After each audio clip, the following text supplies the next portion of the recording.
Hi friends, இப்போ நம்ம பன்னீர் புலாவ் செய்கிறோம். அதுக்கு தேவையானது பார்த்தீங்கன்னா, பன்னீர் ஃப்ரை பண்ணி வச்சுருக்குறோம், வெஜிடபிள்ஸ் வேக வச்சுருக்குறோம், ஸ்பைசஸ் வச்சுருக்குறோம், தயிர் வச்சுருக்குறோங்க. இப்போ நம்ம ஃபஸ்ட்டு அடுப்பு ஆன் பண்ணிக்கலாம். கடலெண்ணெய் யூஸ் பண்ணிக்கலாம். உங்களுக்கு தேவையான எண்ணெய் உங்களுக்கு எது பிடிக்குதோ அதை யூஸ் பண்ணிக்கோங்க.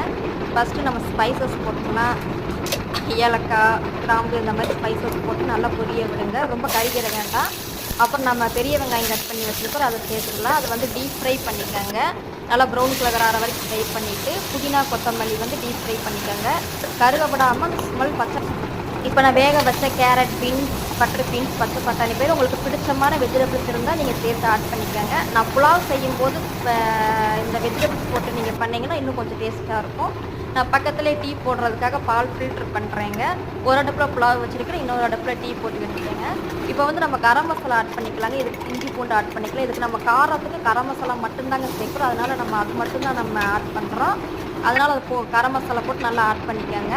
இப்போ நம்ம வந்து சீரக சம்பா அரிசி வந்து நான் ஊற வச்சுருக்கிறேங்க. அதுக்கு நான் இப்போ தண்ணி ஆட் பண்ணுறேன். கொஞ்சம் நான் எக்ஸ்ட்ரா வந்து ஒரு டம்ளர் தேங்காய் பால் யூஸ் பண்ணுறேங்க. புலாவுக்கு வந்து தேங்காய் பால் சேர்த்திங்கனாங்க தான் டேஸ்ட் நல்லாயிருக்கும். நான் சைடில் முட்டை கிரேவி பண்ணுறதுக்காக முட்டை உரிச்சு கட்டிட்டீங்க. முட்டை நான் ஒரு டெக்னிக்கல் சொல்லித்தரேங்க. முட்டை வந்து நீங்கள் வேக வச்சவொடனே உரிச்சிங்கன்னா அந்த உரிக்கிறதுக்கு வந்து உங்களுக்கு வராது. வேக வச்சு கொஞ்சம் நல்லா தண்ணியில் சுடு தண்ணியை ஊற்றிட்டு நீங்கள் அடுத்து நார்மல் வாட்டர், கூலிங் வாட்டர் ஊற்றி கொஞ்சம் நேரம் விட்டிங்கன்னா நம்ம உரிக்கிறதுக்கு பாருங்கள் எவ்வளோ சூப்பராக நல்லா அழகாக வருது பார்த்தீங்களா. நம்மளுக்கு வந்து எந்த இதுவும் இல்லாமல் நல்லா க்ளீனாக வந்து அந்த தோலெல்லாம் ரிமூவ் ஆயிருங்க.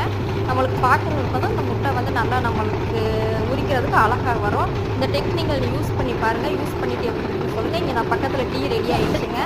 ஒரு இடத்துல டீ போட்டுக்கிட்டு இருக்கு. இங்கே வந்து நம்ம இப்போ பன்னீர் ஆட் பண்ணுறோங்க. அந்த தேங்காய் பால் ஊற்றிட்டு தக்காளி வந்து நம்ம ஃபஸ்ட்டு ஆட் பண்ணக்கூடாது, லாஸ்ட்டில் போட்டோம்னா தான் அந்த புளிப்பு சுவை கொஞ்சம் நல்லா இருக்குங்க. இப்போ தயிர் ஆட் பண்ணிட்டேங்க.